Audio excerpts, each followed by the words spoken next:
नमस्कार दोस्तों, आइए सुनते हैं श्री कृष्ण की लीलाओं की संदर्भ कहानी।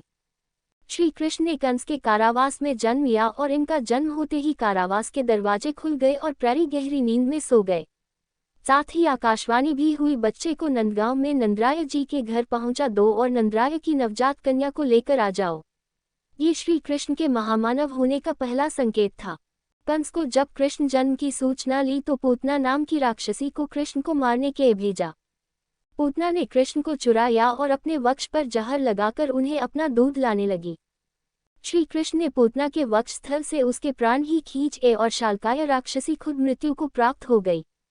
उन्होंने श्री कृष्ण की इस लीला को देखा, वह हैरान था। पूतना ने नंदगांव के सभी नवजात बच्चों को मार डाला था। नन्हे कृष्ण ने पूतना को ही यमपुरी पहुंचाया। उसी समय से लोगों ने कहना शुरू कर दिया, कृष्ण सामान्य मनुष्य नहीं, कोई महामानव है। या नाग को कंस ने यमुना में भेज दिया। इसके जहर से यमुना का जल काला पड़ गया।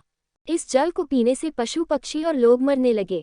नंदगांव के लोग सोचने लगे कि अब गांव छोड़कर कहीं और बसना पड़ेगा। न श्री कृष्ण को ऐसा होना मंजूर नहीं था। एक न खेल खेल में श्री कृष्ण यमुना नदी में कूद पड़े और पहुंच गए या नाग के सामने। या का वध कृष्ण करने ही वाले थे। नाग कन्याएं प्राण की रक्षा की प्रार्थना करने लगी। श्री कृष्ण ने या को नंदगांव से दूर जाने के कहकर माफ करया। या ने श्री कृष्ण के सामने रथ झुकाया और श्री कृष्ण ने या के फन पर खड़े होकर नटराज के रूप में नृत्य करना शुरू करया।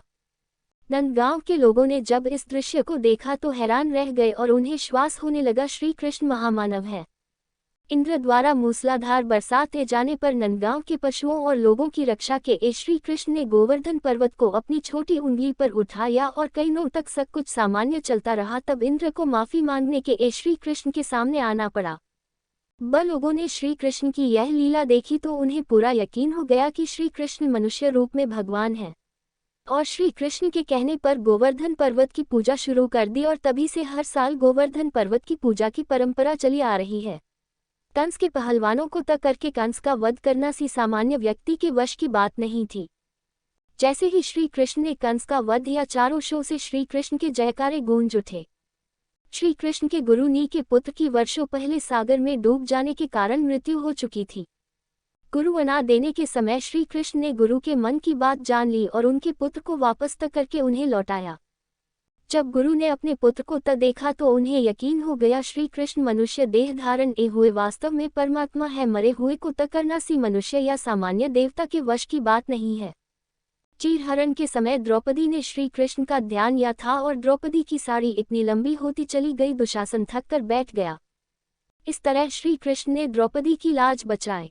द्रौपदी और श्री कृष्ण की इस लीला से कौरवों की पूरी सभा ने श्री कृष्ण को भगवान रूप में जाना। पांडवों के दूत बनकर जब श्री कृष्ण दुर्योधन के पास पहुंचे तो दुर्योधन ने श्री कृष्ण को बंदी बनाने का आदेश दिया।